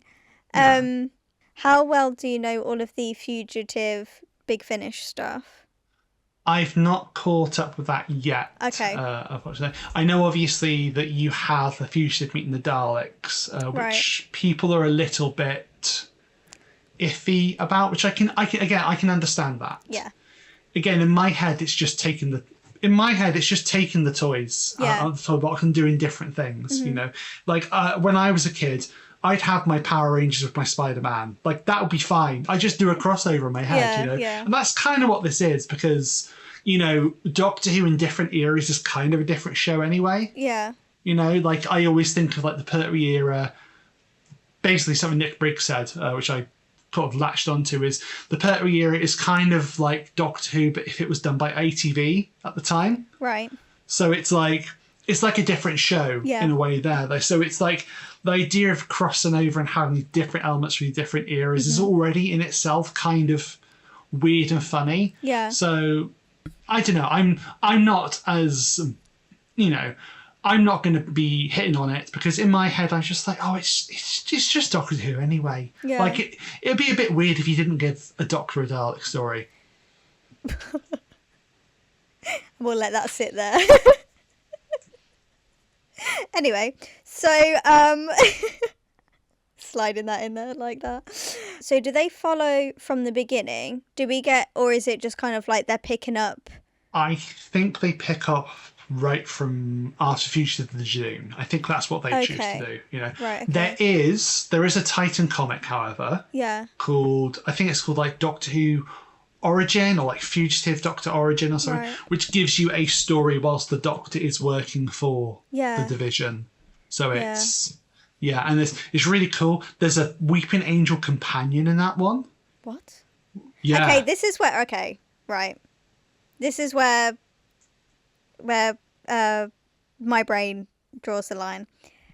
Right, okay. Weeping Angels. Although it's working for Division, which obviously those ones in Village of the Angels are also. So it's Right, okay. There you go. I thought you meant it's only a part of it. I thought you meant not. Because I was about to crash out for a second. You stopped that. Have you not heard of Croton the Cyberman or something then? Have you not heard of? Oh no. What? There's a Cyberman companion. What? There's a Cyberman companion cat in the. Oh my god! What? I need. For when? Why? What in one of the 8th Doctor comics, he has a Cyberman companion called Croton. Of course he does. Okay, well I might have to go and check that out. Okay, but what's the backstory? Do they find a way to like interweave it with like Cyberman? It's sort of like the Is it like handles? Yeah. Because I can deal with handles. I think there's reasons why he's is like he is, and Okay. yeah, it's That's but, fine. yeah. That's fine then. I won't crash out about that. That's fine. But what I'm asking you all of these questions about Fugitive Doctor, because I really, really want, this is what I would want to be done with her, is just like a series of her working for the Division and like exploring that side of things, because I think that Chibnall was onto something. We have, and this, I hope this doesn't become controversial, but we have the Doctor and we know what he is as like a savior of the universe, if we're going to give him a god complex, and he's a time lord, and he's going to save the day and try to make sure that everything's okay across the universe, blah blah blah. We get that. There is something in there. Chibnall was definitely onto something with having the Doctor on the wrong side, and I really want to see what that looks like, especially if, you know how there's an argument, and I've seen it done countless times, whether I agree or not, of, you're the villain in everyone's story, or the Daleks think that they're doing good because that's what they are wired to think. I would love to see, and it'd be a shame in a sense, because I love the Fugitive Doctor and I don't want to see her be a baddie, but seeing the Fugitive Doctor do what we would call bad in Division, but through her lens she thinks that she is doing good because that's what her job is. There's something really interesting in that I think you could really explore. That's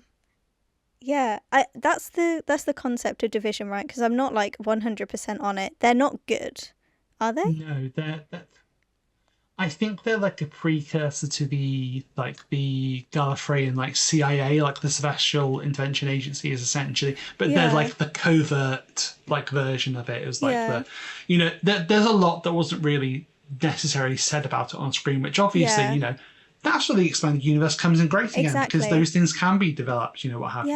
It's, I think like the 13th Doctor adventures now, which are happening with Big Finish, they're delving into Phasmin stuff, which we didn't see on TV, which is brilliant. It's more time for those stories, which we couldn't have on TV. The whole reason the Time Lord Victorious event happens is because Waters of Mars is such a great promise, which isn't necessarily delivered in the show. Yeah. So that's why you have that whole event there, because it just adds more context to it, which is, Yeah, I would really like to see what could be born out of that, because I do think there's some really interesting like ideas in there. I think you just need to take that idea and then just run with it and see where it goes. Yeah. And you know what's really annoying? And then we'll get back onto expanded universe stuff. I really liked it. Is it Ascension of the Cyberman? What's the one where the whole of that story is done through flashback? Like, in that little, like, is it like an Irish town or something? Yeah, Ascension of the Cyberman. Yeah, you get Brendan, that's it. Yeah. I loved all of that.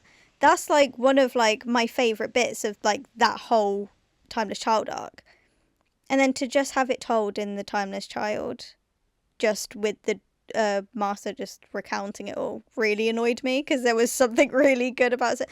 But like something like that, having that in expanded media really fleshed out, and having a start, middle, end, and seeing where that tracks, I could get on board with the concept more. So I do really hope that we get stories or Big Finish or comics or something that really just kind of, I don't know, adds to the lore of it.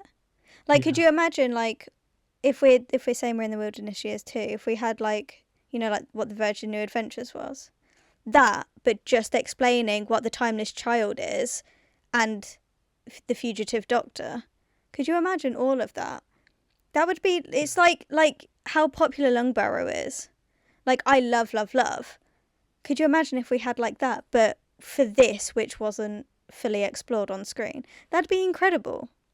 we spoke about this idea before. I think you call that the Past Doctor Adventures. Yeah. Okay, the new version of it. And then you have the BNAs, which is the Oh, Billy yeah, New Billy New Adventures. Adventures. And you have the Billy Piper Doctor in those stories. And by the way, you have Beth Axford curate that, because no one better than Beth to do it, genuinely. Yeah. Love Beth. Yeah. On that. Yeah, I think that's something that definitely needs to, I'm sure people are definitely having conversations about that anyway, but that's something that definitely needs to happen, whether that be official or fan. I think that's something that I'd like to see. But anyway, do you have any more extended universe things? I'm going to reel off some straight away. You've already mentioned the Quintessence. I'm going to say the War Doctor, Owning the Monstrous, which is the first box set they did. Incredible. It is absolutely incredible. It's epic. It's a 3-hour Doctor Who epic. Yeah. It's akin to those old war movies you used to see on a Sunday or a bank holiday. Beautiful stuff. Yeah. The War Master, I adore as well. Particularly the first 4 box sets of that, I really, really love. There's another one later on where he faces the 10th Doctor again, which is really, really cool because, in that story, you have the Doctor coming into it, but they're not the main character. It's the War Master story, because then you have to deal with the conceit of if the Doctor always wins, if the Master's the main character, so that happens there. My favourite box set from that is called Master of Callisto, which is that's one of the best stories I've ever listened to in my entire life. Oh, okay. It's peak fiction, so yeah, check that one out. Yeah, Engines of War is a War Doctor story. Funny enough, there's a War Doctor, War Master style coming out here, which would be great. 6 and Evelyn from Big Finish, I adore. Yes. 7, Ace and Heck is my favourite run of stories from Big Finish, which, apart from the Doctor Chronicles, which I've already mentioned. Yeah. And then just a bunch of other Doctor books I love as well. But my favourite 13th Doctor story, The Good Doctor, which is... I adore that one. Yeah. That's by Juno Dawson, who, by the way, she wrote that story. It's the best 13th Doctor story in my opinion, and she wrote it just from script extracts from the Woman Who Fell to Earth. Really? Like, literally, that's all she had, little extracts from that script, and she pumped out this amazing 13th Doctor story, which goes places and does things with, already, as a fandom, we were dealing with the idea of, the 13th Doctor being the first female Doctor.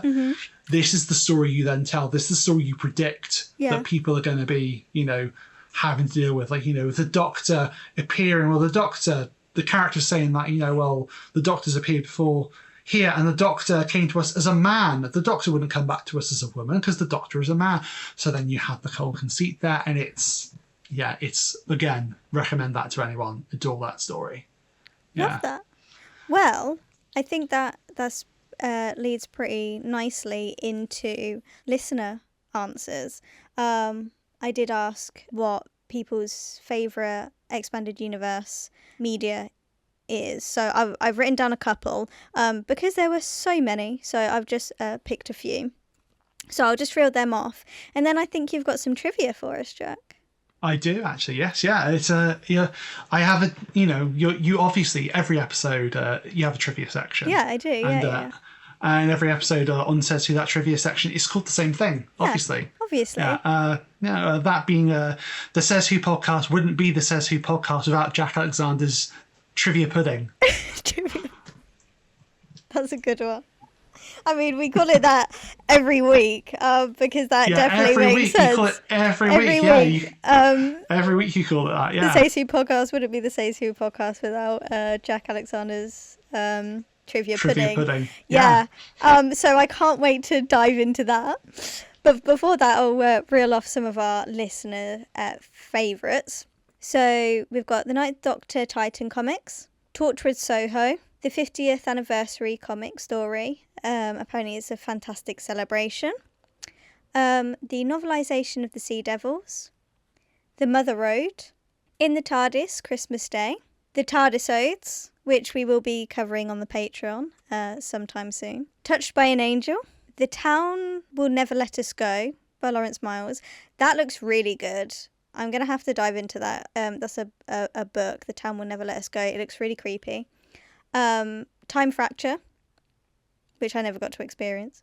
The New Adventure novels, and then the Mr. Man books, or the Mr. Men books, which I think are really sweet. I really like the Mr. Men books. Really sweet. Really, really sweet, the Mr. Men books.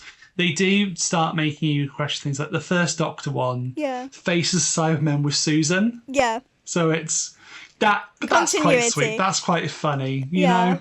Yeah.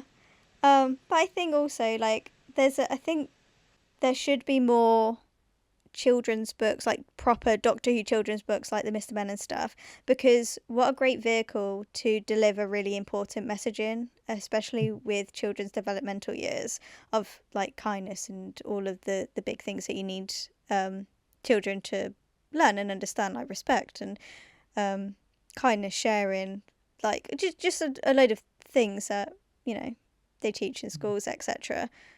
What a perfect way to do that through the Doctor. You know? It's my biggest hope with with this, we keep hearing about this animated CBeebies show. Yeah. And I'm like, my biggest hope is that, we get that sort of, we focus on those aspects of kindness and celebrating diversity and celebrating, regular people. And I think, there's a really wonderful message that you can instill in children that, everyone is special in their own ways. The Doctor has never met anyone who isn't. Mm-hmm. I really, really hope that they do something like that with it. 100%. Mm-hmm. I think love, hope, and kindness are beautiful things that we should be instilling in children. Yeah, so 100%. Well, let's jump into your trivia section. Would you like to remind everyone what we call it every week? Yeah, so obviously, every week it's called the Says Who podcast. Wouldn't be the Says Who podcast without Jack Alexander's Trivia Pudding. You're laughing, Kat. You're laughing. I'm not. You laugh every week. I laugh every week. I know when Tip says it. It's because it never made sense up until now. Yeah, it was meant to be, wasn't it? Yeah, you know. I'm sort of having my cake and eating it here a bit, Kat, because at the end of my podcast, Novels Running, I do what I call a canon buster, which is where I take something weird and wonderful from the EU, which in my head I class as canon because I think it's more fun if you think of the EU as being canon to the show as well. Yeah. And it's usually just like a weird little thing from the expanded media. What I've done this week is I've got a bunch of them. I've thrown in one which is a lie, and I want you to tell me at the end of it. You got to tell me which one you think is the lie. This is so fun. Okay, I'm ready. Okay. Can I say in real time if it's the lie? Like afterwards, can I say true? Okay. Absolutely. Okay, cool. I'm going to start with this one because I know you're a cat lover. I've seen Gibson. He's been milling about. Yeah. Well, did you know, Kat, that you've actually been cozying up to a Gallifreyan because cats are from Gallifrey? Right. Tell me everything. I am locked in. Tell me everything. Okay. So this comes from prose called The Legacy of Gallifrey. I'm reading it on the wiki right now under the entry for Cat. Yeah. Originally biologically engineered by the pre-time travel Gallifreyans as the calculating animals with tails, cat for short, the Gallifreyan cat had then been seeded through the universe by the Gallifreyans as part of an effort to set themselves up as gods. That is incredible. Okay, firstly, true. I believe that. I don't think you're lying about that. Also, what a really fun way. Like, I used to be obsessed in school with learning about the Egyptians and stuff. And obviously, they really adored their cats. What an incredible, parallel you've got going there. Because they looked at their cats as, gods and, really, they worshipped them. Yeah, I can absolutely see my cat being a little mini Gallifreyan because I have to worship him every day also. It's very funny, isn't it? Yeah, that's hilarious. I was not expecting that. Okay, so I'll tell you now, that one is true. Okay, that one is from the wiki, so that one is true. Yeah. The next one. Right. Kat, who's the very first character we see in the show Doctor Who? Who's the very first person we see in An Unearthly Child? The policeman? Yeah, the policeman. Yeah. That's not a policeman, it's the TARDIS. What do you mean? How? What do you mean? What? Hold on. What do you mean?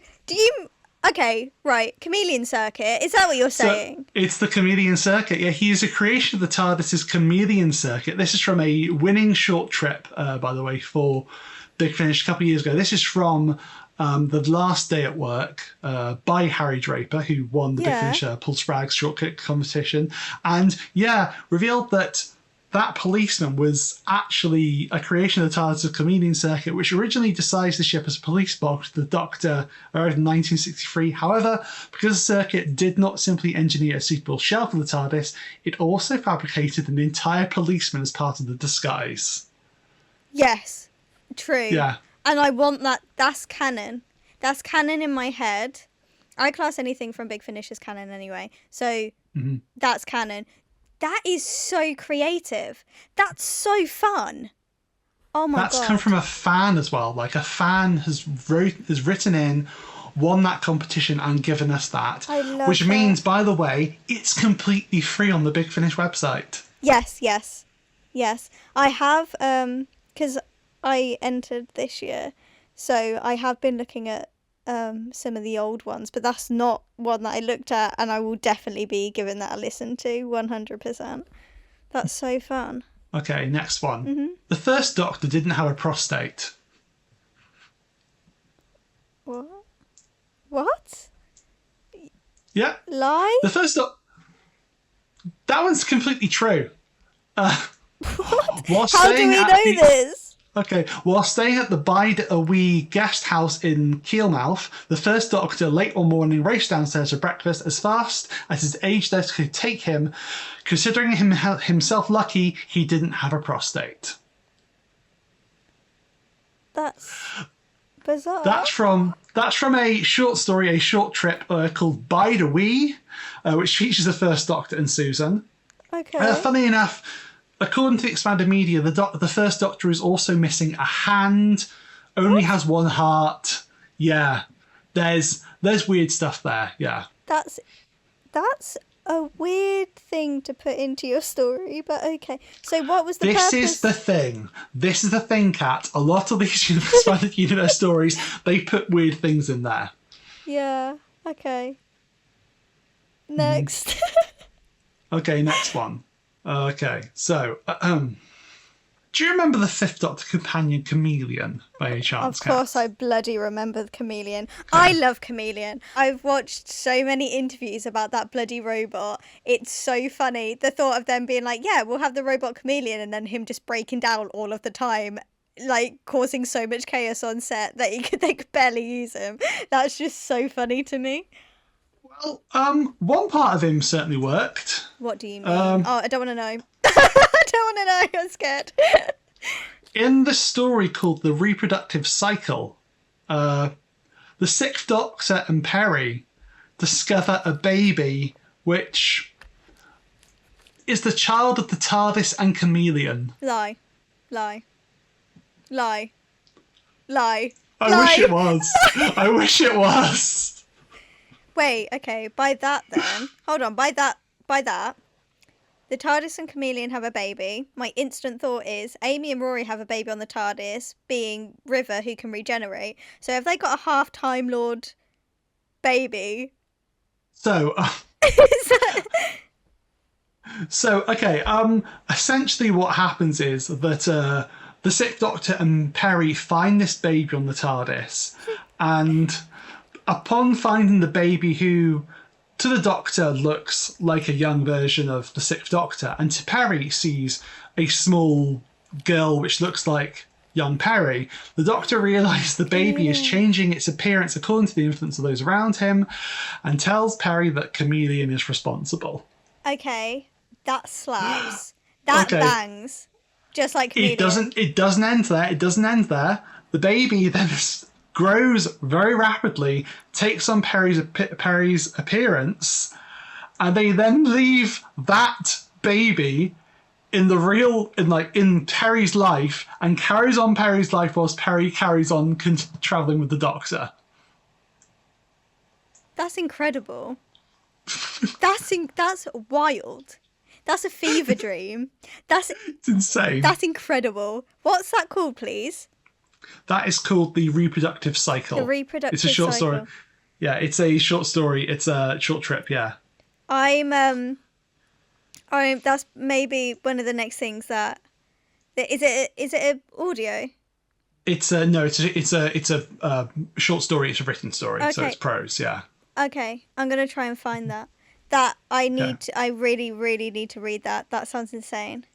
I really like the concept of just like chameleon, like a baby chameleon being able to take on the body of someone Yeah. else. But again, it's not just a baby chameleon. It's Oh, the chameleon and the TARDIS TARDIS having a having a baby. child.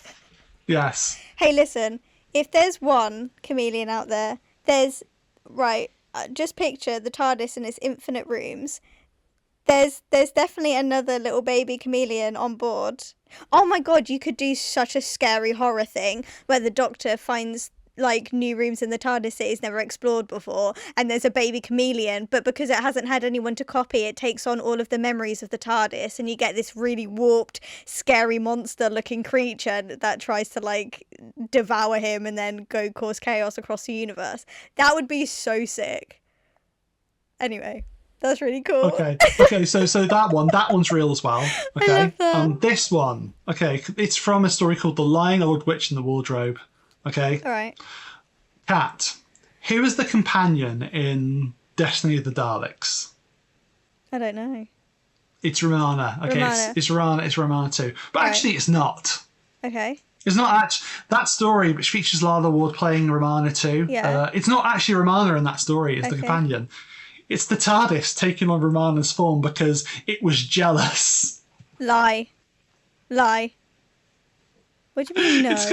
It's completely real. It's completely real. What? That makes no sense. So yeah, yet again, this is another short story, another Where's short Romana trip. then? Romana, that's the thing. It takes place with Romana 1. Yeah. But then the TARDIS takes on the form of Princess Astra Yeah. to Romana's horror, and then goes off as her through it. And when Romana finally regenerates, she then regenerates into Astra's form. So Right. essentially, there are 3 Lala Wards running around. One of them is the TARDIS, one of them is Romana, and one of them is Astra as well. But Destiny of the Daleks, it's not Romana in that story, it's the TARDIS. That's insane. I've only seen Destiny of the Daleks once, and that was in my first ever like classic Who watch, like maybe 6, 7, 8, 9 years ago. Mm-hmm. So now I'm going to rewatch it under the scope that it's the TARDIS. Yeah. I'll give you 2 more now. Okay, so one's a lie, one's a true. Yeah, one's a lie, one's true. Okay, so the next one is Davros turned his mother into the first Dalek. I want that to be true. Please let it be true. So in I, Davros, which obviously is the story of Davros growing up and creating these incredible things, Davros experiments with his mother, and the big theory is that, obviously that first Dalek goes on to become the Emperor Dalek, and it's the same Emperor we saw that way, and it's actually Davros's mother who he experiments on and turns into the first Dalek mutant.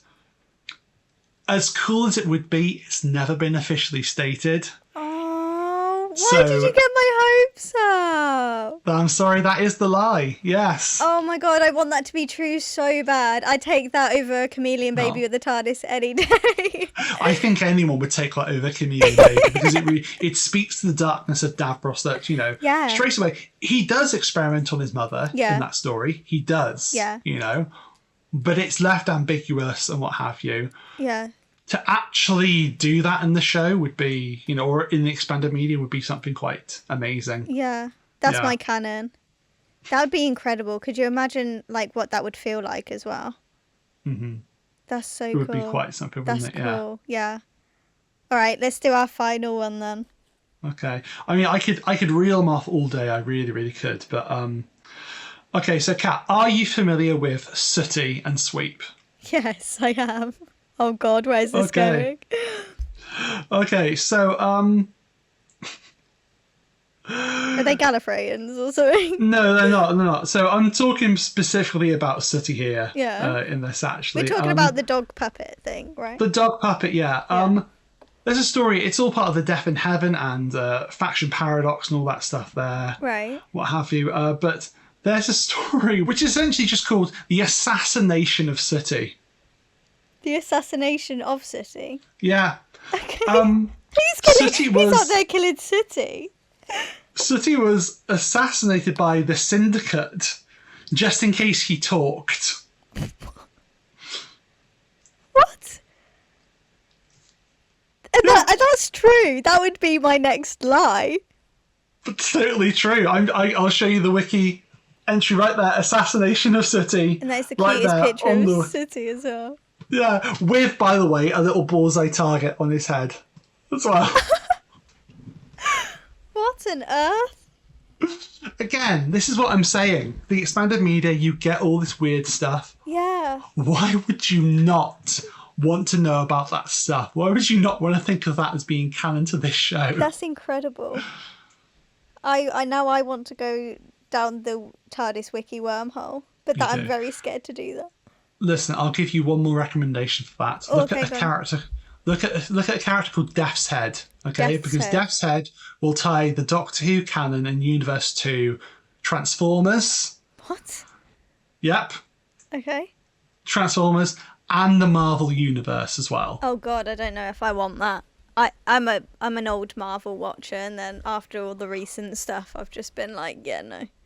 That's fair. Well, look, I'll tell you one thing for free. This character, Death's Head, starts off in Transformers, comes into Doctor Who, meets the Seventh Doctor, is shrunk down to a person size because he starts Transformer size, and is left on top of the Fantastic Four's building by the Seventh Doctor. So and that's how he entered the Marvel universe, and he's still there now. That's incredible. Just universe jumping. Yeah. That's so fun. Oh, well, I think we've covered a lot of expanded universe today. If anyone has any of their expanded universe favourites, definitely drop them in the comments below, because I do, me and Tip do go through them and really enjoy your comments, so absolutely pop them in there. Any recommendations for people, that would be amazing. Well, it was lovely having you on, Jack. Thank you. I'm sorry I took you on so many tangents and what have you, but hey. I've really enjoyed it. I always enjoy hearing on there, so. Good, thank you. No, thank you for joining me. Thoroughly enjoyed this episode.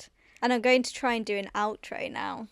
And I know Liam will keep this in as well, so this is going to be really fun and exciting to see what I remember.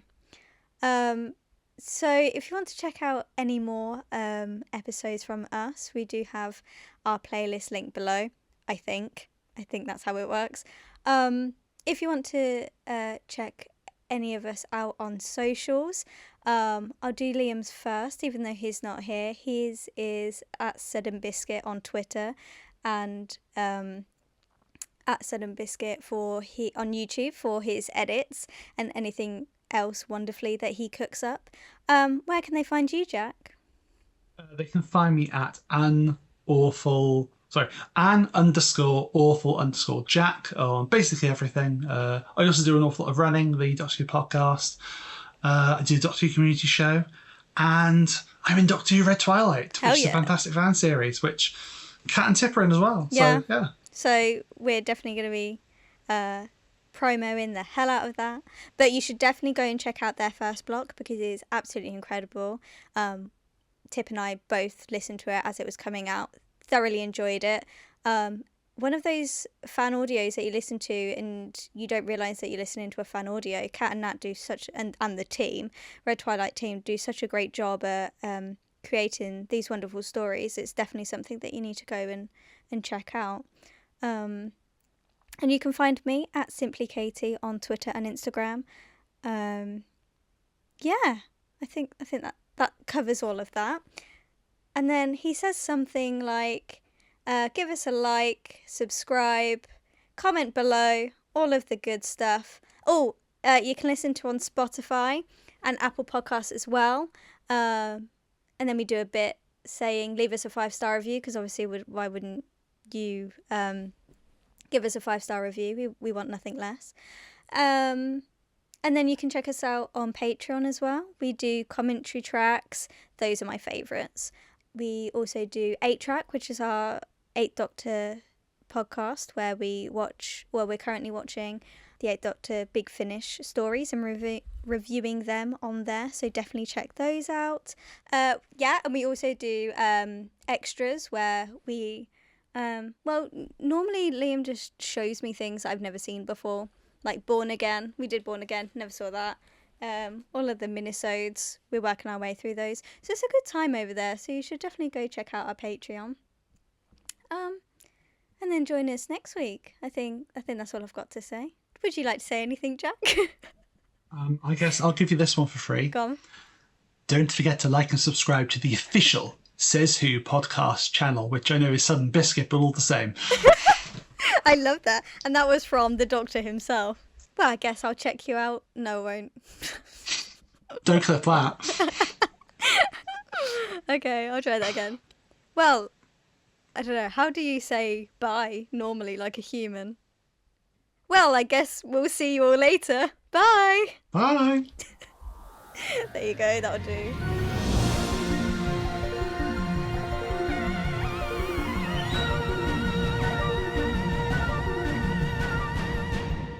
Love you, Liam. You'll enjoy this one.